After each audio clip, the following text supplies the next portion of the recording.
What is up, everybody? Welcome back to another episode of my Pokemon walkthrough. Once again, I am pre-recording my audio before I even do the gameplay so that the content will be amazing. So, last time I did state that I wanted to go over Pokemon in the newer generations. However, since this is Johto, I thought that it would only be appropriate if I went through all of the Pokemon in Johto and talked about them and what I thought about their evolutions. Was it necessary? Was it a good Pokemon? What did I think about the design, the color, blah blah blah, you know, the usual. Critiquing each and every Pokemon from Johto. So this might take a couple episodes, which is perfectly fine, because I did want to shorten the episodes because 10 minutes is more reasonable. And I could space them out, and I would be able to better manage getting an episode out knowing that I only have to do 10 minutes of gameplay and 10 minutes of recording. That's all I can offer at this point. With things going on at home, it's pretty rough. So, yeah, and also, of course, we are in Tuesday, almost Wednesday, so this episode is dropping late. Sorry. Life happens, especially vet stuff. So, without further ado, let's just jump right into the beginning of the Johto Pokemon with your starter Pokemon. So we got Chikorita, Cyndaquil, and Totodile. Straight off the bat, as usual, my first pick is Totodile because water type, and I think the design is awesome. How cool would it be to have a little crocodile as your pet? Why would you not want that? Especially, well, I'm gonna get to them in a minute. Let me start at the beginning with Chikorita. I didn't quite like the design. I know that it's supposed to start out as a leaf, right? And then you turn into Bayleaf, which is much larger, more defined, and then you have, oh god, I hate this name, Meganium? Or Meganium? Meganium? I'm sorry if I pronunciate any of these wrong. It's been a while since I watched the anime, so I can't guarantee how well I will say the names. But it's essentially a leaf that turns into a bigger leaf, and then it blooms into a flower. So much like Venusaur, to where it's a blooming Pokemon, which is still cool. I like that it's a plant-based Pokemon, but instead of a bulb, this time it's a leaf. And it still has the leaf on the top of the head from Chikorita to Bayleaf, where the leaf on the head gets like a cut on it of some sort, or there's like a design in that leaf. It looks like it's ready to do Razor Leaf, and I think when you do evolve it, that's when you do get the Razor Leaf. And then the leaf in the third evolution turns into like two prongs, like alien antennae out the head, and then it has around its neck a flower. So maybe that explains the dots around its neck when it's a Chikorita, because it starts with the little dots, and then in Bayleaf it looks more defined like a leaf or a bud, and then finally in its final form it blooms out. So it was okay, I guess. I definitely don't think it's my favorite starter. I think the others were much better designed. That's just my opinion. Next we have Cyndaquil, the little... is it a dog? I don't know what it was defined as. Let me check real quick. Oh god, I'm gonna torture the spelling next. There we go. So Cyndaquil on eBay, shop now. That is not what I want. I want Bulbapedia. That would be better. Thank you. The Fire Mouse. Okay, so Cyndaquil started as a Fire Mouse. Okay.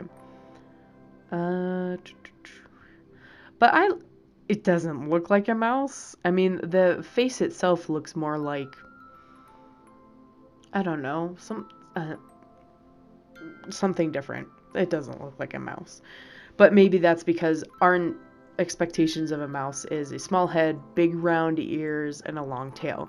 This has no tail, just a fireback, a long face, like a snout, almost. And it does Cyndaquil ever open its eyes in the series? Because every time I see an image of it, its eyes are closed. The only time you see anything around the eyes is just for like the angry anguish face, or the little like anime red knot on its head for being annoyed. But overall, I mean, it's a good design. I did like the coloration. I like that it had both the colors of fire. It just felt weird calling it a mouse if it doesn't have a tail and big ears.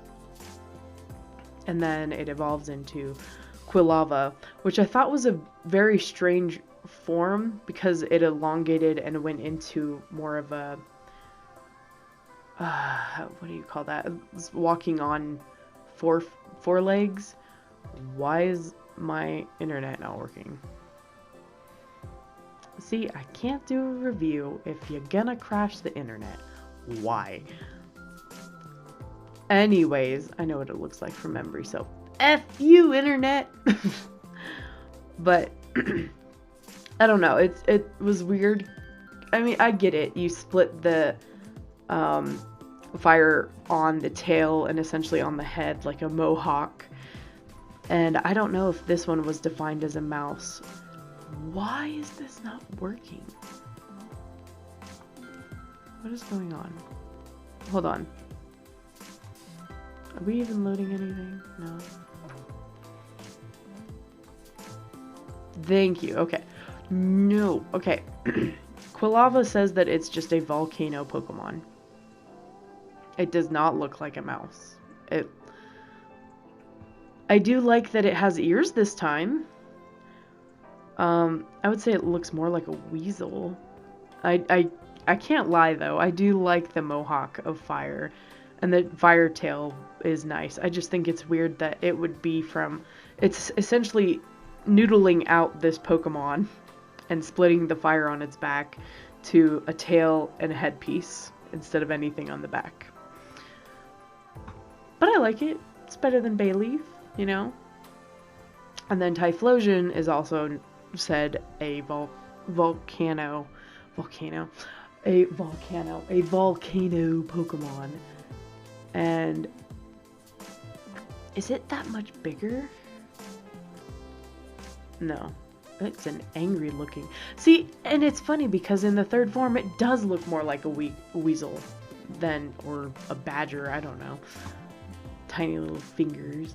And then now it's more like a mane of fire instead of the mohawk. But overall, I definitely enjoyed this Pokemon more than Bayleaf and the Chikorita evolutions. Just my opinion, you don't have to like it. Then of course, my favorite starter, Totodile.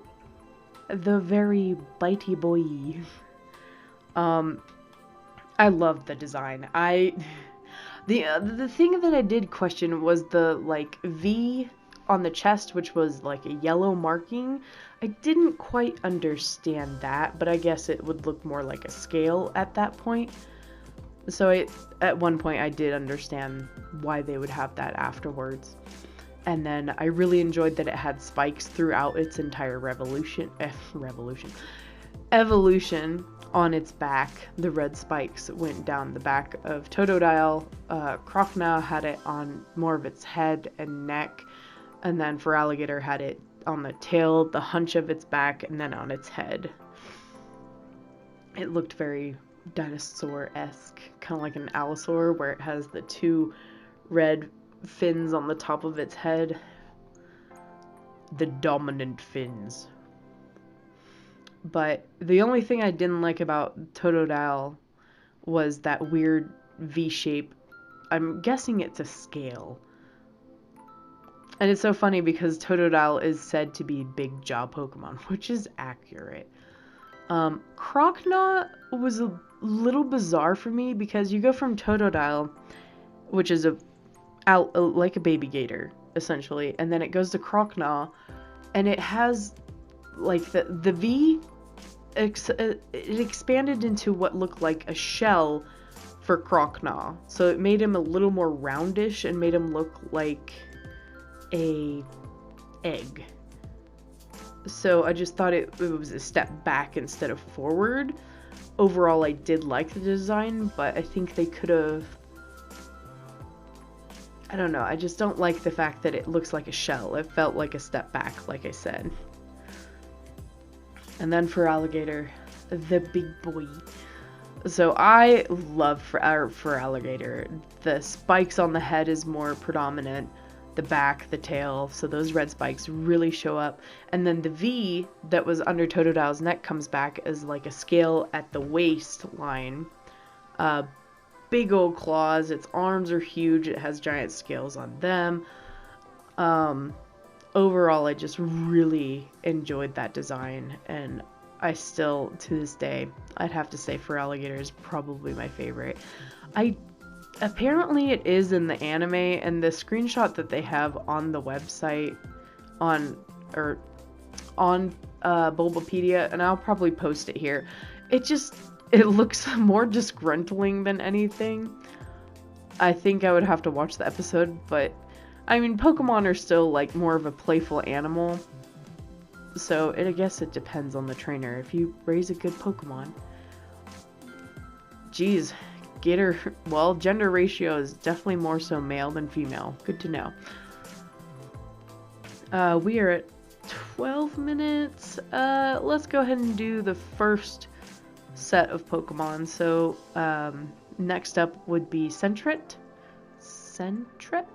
Pretty sure I said that right. Or, you know, you could say the Japanese version, which is Otachi. Maybe I'll just do the Japanese version and you can guess what I'm talking about by describing it. But we are going in order, so I guess that would have a disadvantage. But it's called a Scout Pokemon. And it's the pre-evolution of Furret. So I think it supposed to be a flying squirrel? Because that's what it looked like. Because it has big ol' arms that makes it look like it can fly. It has big ears. And then the tail was more like a raccoon-like tail. It was striped. But maybe it's a hybrid Pokemon. It's a flying squirrel raccoon. Beat that. So, overall the design was fine. I mean, I do feel like it was maybe a hybrid Pokemon. I don't think I understand the reason of the circle on the stomach, unless that was just a designing purpose because they, instead of adding more stripes to the Pokemon, it just had a circle in the center. And that actually, if we go into Furret, the color of that circle in Sentret is the color of Furret's fur from like the waist up. So I guess that makes sense that they would include that color in there. And then Furret is essentially a ferret, a very long ferret, because these things are apparently ginormous in size. 5'11", it's larger than Charizard. The design is fine. I don't particularly like the fact that they had stripes all the way back down the tail from the waistline. I thought that was a little peculiar. I think if you started it at maybe the flank, it would be more acceptable. But I'm not the designer, so I'm not gonna say anything about that. I don't know any better. So, well, we made it through 3, 6, 9, 10, 11. So we will start off next episode with Hoot Hoot number 163. I hope you guys enjoyed this video. It's just something to give you an idea of what I thought of the design. Like I said, if you guys have suggestions on content, I will gladly drop this, put in whatever you guys suggest, and then pick up where I left off when I run out of ideas. Oh goodness. Thank you guys again so much for watching, and be sure to leave a like, comment, feel free to share this on any social media. You could find me on Instagram, Twitter, Facebook, the whole 9 yards.